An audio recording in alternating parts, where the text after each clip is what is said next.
अस्सलाम वालेकुम प्यारे प्यारे बच्चों, कैसे हैं आप सब? जी, तो आज हम स्टार्ट करेंगे चार्ल्स लॉ। ठीक है, फिफ्थ चैप्टर हमने स्टार्ट किया है, फिजिकल स्टेट्स ऑफ मैटर, और उसमें आज हम पढ़ेंगे चार्ल्स लॉ।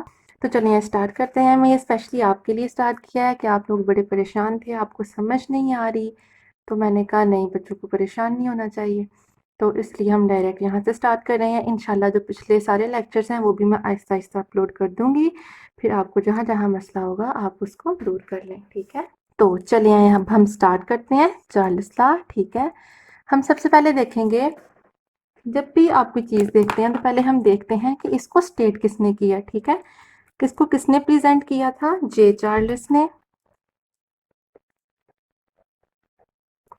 जे चार्ल्स ने प्रेजेंट किया था कब? 1787 में। ठीक है, ये वाला लॉ किसने दिया था? जे चार्ल्स ने 1787 में। ठीक है, और साथ उन्होंने हमें क्या बताया था? Relation between volume and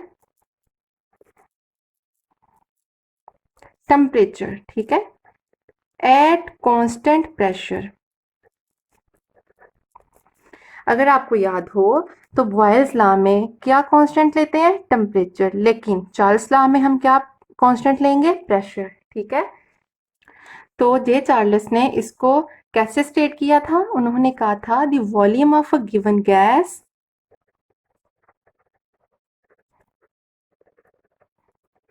is directly proportional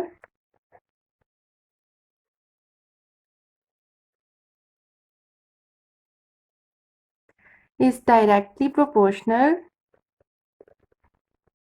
to the absolute temperature। ठीक है, एक बात मैं इधर मिस कर गई हूँ, वो मैं आपको बता देती हूँ। बॉयल्स लॉ में भी हम कहते हैं the volume of a given gas. ठीक है, the volume of a given mass of a gas, of a given mass of a gas. ठीक है, मतलब कि वॉल्यूम जो है given gas is directly proportional to absolute temperature. कैसे? अब हम इसको देखेंगे जब हम इसका क्या देखेंगे? मैथमेटिकल रिलेशनशिप देखेंगे। ठीक है, तो हम इसको मैथमेटिकली देख लेते हैं।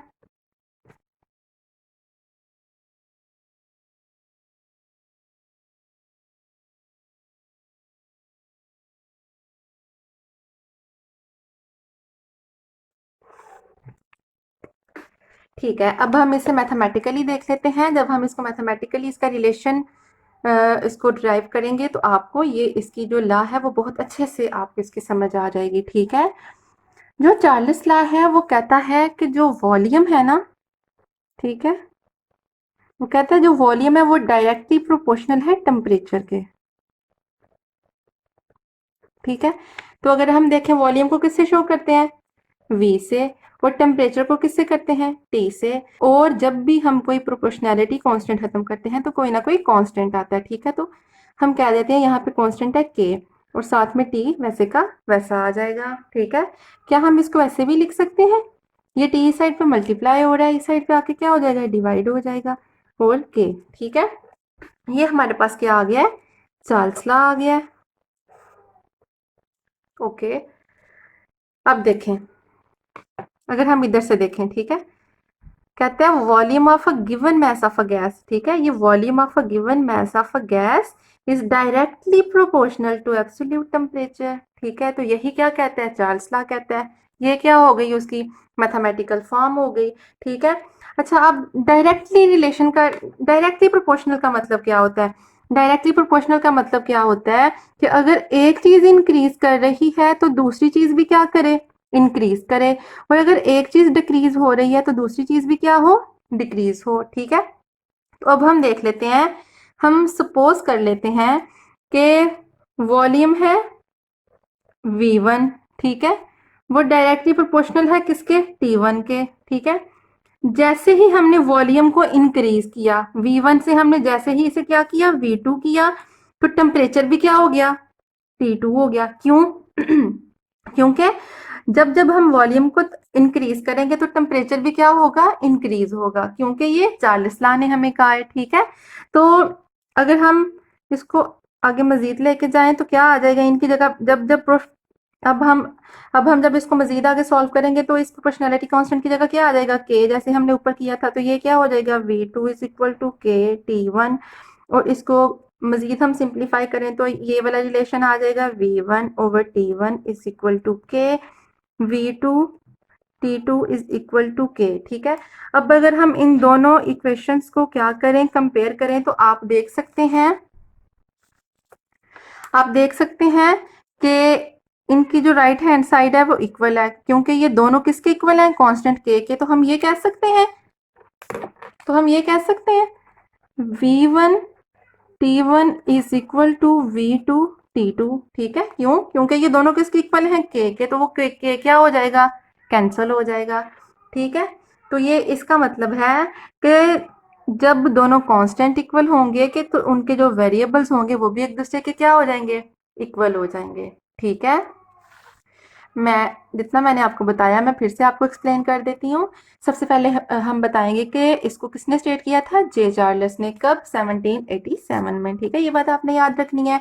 उसके बाद इसने क्या बताया था कि वॉल्यूम और टेम्परेचर में रिलेशनशिप बताया। क्या रिलेशनशिप बताया है, डायरेक्ट रिलेशनशिप बताया। ठीक है, कब, जब हमारे पास प्रेशर क्या होगा, कांस्टेंट। ठीक है, ये बात आपने याद रखनी है। एट कांस्टेंट प्रेशर, प्रेशर इसमें क्या रह रहा है, कांस्टेंट रह रहा है।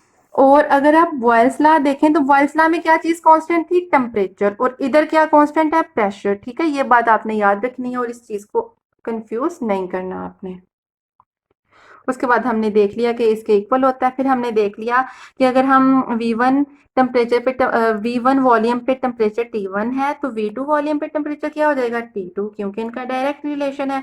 कांस्टेंट खत्म किया, प्रोपोर्शनैलिटी कांस्टेंट खत्म किया, के आ गया। ठीक है, इसको अरेंज किया तो ये चीज आ गई। जब इन दोनों को कंपेयर किया तो ये दोनों एक दूसरे के इक्वल आ गए। ठीक है, ओके बच्चों, पहले हमने चार्ल्स लॉ देख लिया, उसको डिफाइन कर लिया, उसको उसका मैथमेटिकल एक्सप्रेशन देख लिया। अब हम उस चीज को प्रूव करेंगे। हमने किस चीज को प्रूव करना है, हमने प्रूव करना है कि जो वॉल्यूम है वो डायरेक्टली प्रोपोर्शनल है किसके, टेम्परेचर के। कि जब हम वॉल्यूम को इंक्रीज करेंगे तो टेम्परेचर भी इंक्रीज होगा। ठीक है, तो अब हम उसकी एक्सपेरिमेंटल वेरिफिकेशन देख लेते हैं। एक्सपेरिमेंट क्या किया गया, कहते हैं कि सपोज करें ये एक सिलेंडर है। ठीक है, जिसके अंदर गैस के मॉलिक्यूल्स हैं। ठीक है, और ये ऊपर क्या है, पिस्टन है। पिस्टन मतलब आप इसको ऊपर नीचे कर सकते हैं। ठीक है, लेकिन अभी ये फिक्स है। कह लें कि इधर टेम्परेचर कितना है, 25 डिग्री सेल्सियस है। ठीक है, और जो वॉल्यूम है ना इसको हम V1 कह देते हैं, क्योंकि हम इसको इसके साथ कंपेयर करने लगे हैं। तो वॉल्यूम कितना है हमारे पास, 50 सेंटीमीटर क्यूब। मतलब जब हम 25 डिग्री सेल्सियस टेम्परेचर देंगे तो वॉल्यूम कितना होगा, 50 सेंटीमीटर क्यूब। ठीक है, अब हम देखते हैं, अब नेक्स्ट कंडीशन में हम क्या करेंगे कि हम इसी सिलेंडर को क्या करेंगे, नीचे से हीट करना शुरू कर देंगे। ठीक है, तो हम देखते हैं कि हीट करने से क्या चेंज आ रहा है। ठीक है, तो जब हम इसको नीचे से हीट करेंगे, टेम्परेचर प्रोवाइड करेंगे। ठीक है, जाहिर सी बात है टेम्परेचर क्या होगा, इंक्रीज होगा। तो इधर टेम्परेचर हो जाएगा 100 डिग्री सेल्सियस। ठीक है, 25 से 100, क्योंकि हम हीट कर रहे हैं, टेम्परेचर क्या हो रहा है, इंक्रीज हो रहा है। तो वॉल्यूम में क्या चेंज देखा गया, आप देख रहे हैं कि ये वाला जो पिस्टन है ये क्या हो गया, ऊपर उठ गया। क्यों, क्योंकि जब आप किसी चीज को हीट करते हैं, आपने नोट किया होगा जब हम अगर पानी को भी बॉईल करते हैं तो एक वक्त आता है जब वो बॉयल हो गए तो उसके जो वेपर्स हैं वो ऊपर आना शुरू हो जाते हैं, और जो हमारा लिड होता है बर्तन का वो भी ऊपर को उठ जाता है। ठीक है, तो वो इसीलिए होता है कि टेम्परेचर के इंक्रीज करने से जो कंटेनर के अंदर हम चीज बॉयल कर रहे होते हैं उनका वॉल्यूम क्या हो रहा होता है, इंक्रीज हो रहा होता है, क्योंकि वेपर्स क्या होते हैं, गैस होते हैं। तो वॉल्यूम इसका 50 से इंक्रीज होके आ गया 62.5 सेंटीमीटर क्यूब। ठीक है, तो इससे क्या हो गया, हमारा चार्ल्स लॉ प्रूव हो गया कि जब हमने टेम्परेचर को इंक्रीज किया तो वॉल्यूम भी क्या हो गया, इंक्रीज हो गया। आप इसको ऐसे लिख लें या आप इसको ऐसे लिख लें, बात एक ही है। ठीक है, तो हमने प्रूव कर दिया कि जब हम टेम्परेचर को इंक्रीज करेंगे तो वॉल्यूम भी क्या हो जाएगा, इंक्रीज हो जाएगा। लेकिन इस इस पॉइंट पे हमारे पास प्रेशर क्या है, कांस्टेंट है। ठीक है, आपने देखा ना प्रेशर कहीं भी चेंज नहीं हो रहा। ठीक है, लेकिन अगर आप बॉयल्स लॉ की बात करें तो बॉयल्स लॉ में हमने क्या रखा था, टेम्परेचर कांस्टेंट रखा था, और उधर हम क्या चेंज कर रहे थे, वॉल्यूम और प्रेशर को। ठीक है, और इधर हम क्या कर रहे हैं, प्रेशर को कांस्टेंट रख रहे हैं और इन दोनों चीज़ों को वेरी कर रहे हैं। ठीक है, होपफुली आपको समझ आ गई होगी। ठीक है, अब इसके बाद दो एग्जांपल्स दी गई हैं। ठीक है, 5.3 और 5.4। ठीक है, मैं एक एग्जांपल आपको मैं करवाऊंगी और दूसरी एग्जांपल आप खुद करेंगे। ठीक है, बहुत इजी है, एक करवा दूंगी तो दूसरी भी बिल्कुल वैसी ही होगी। तो 5.3 वाली मैं आपको करवाती हूँ। ठीक है, अच्छा क्या है, a sample of oxygen gas has a volume of, क्या वॉल्यूम दिया गया है। अब हमने जैसे जैसे हमें चीज मिलती जाएगी वो हम लिखते जाएंगे साथ। ठीक है, क्या वॉल्यूम है, 250 सेंटीमीटर क्यूब।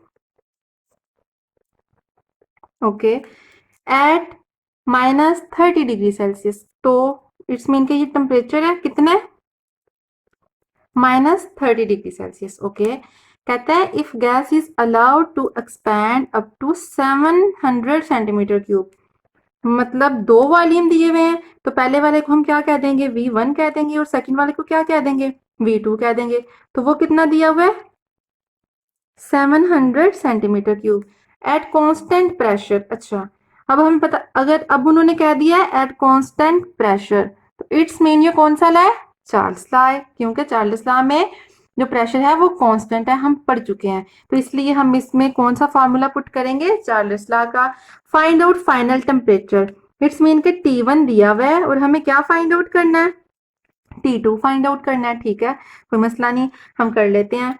अब कौन सा रिलेशन है चार्ल्स लॉ का, क्या रिलेशन हम पीछे पढ़ के आए हैं, अब अब क्या रिलेशन हम पीछे पढ़ के आए हैं चार्ल्स लॉ का, V इज इक्वल टू के टी। ठीक है, यही हम पढ़ के आए हैं ना। अब हम इनमें वैल्यूज पुट कर लेंगे और जो चीज हमने फाइंड आउट करनी है वो हम कर लेंगे। अच्छा, हमने पीछे एक रिलेशन, पीछे हम क्या रिलेशन पढ़ के आए हैं, ये।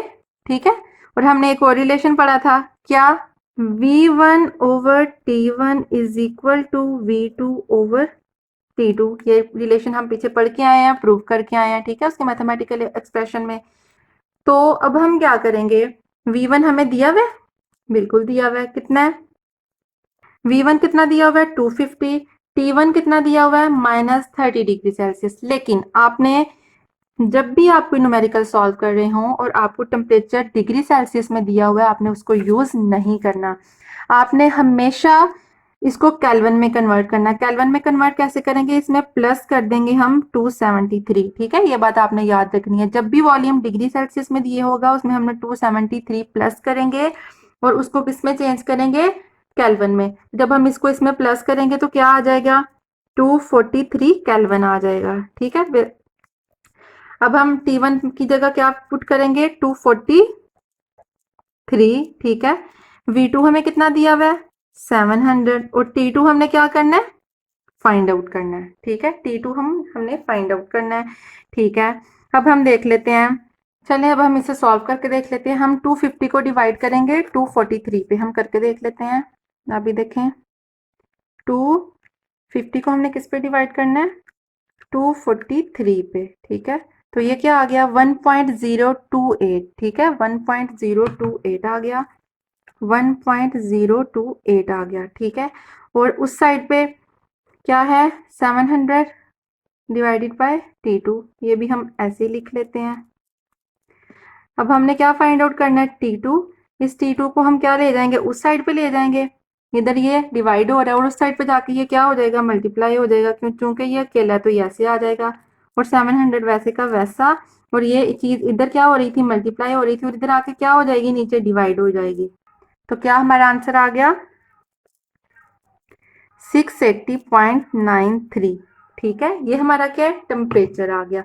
अच्छा, अब हम इसमें टेम्परेचर के साथ कौन सा यूनिट यूज करेंगे, केल्विन। क्यों, दिया तो उन्होंने डिग्री सेल्सियस में हुआ है, तो फिर क्योंकि हमने यूज केल्विन में किया है तो हम उसका आंसर भी किस में देंगे, केल्विन में देंगे। ठीक है, ये हमारे इसका आंसर आ गया। ठीक है, सेकंड वाली एग्जांपल भी बहुत आसान है, वो आपने खुद करनी है। अगर आपसे ना हो आप कमेंट करके मुझे बताएं, इंशाल्लाह मैं वो भी आपको करा दूंगी। ठीक है, होपफुली आपको समझ आ गई होगी, आज का लेक्चर आपको बहुत अच्छे से समझ आ गया होगा।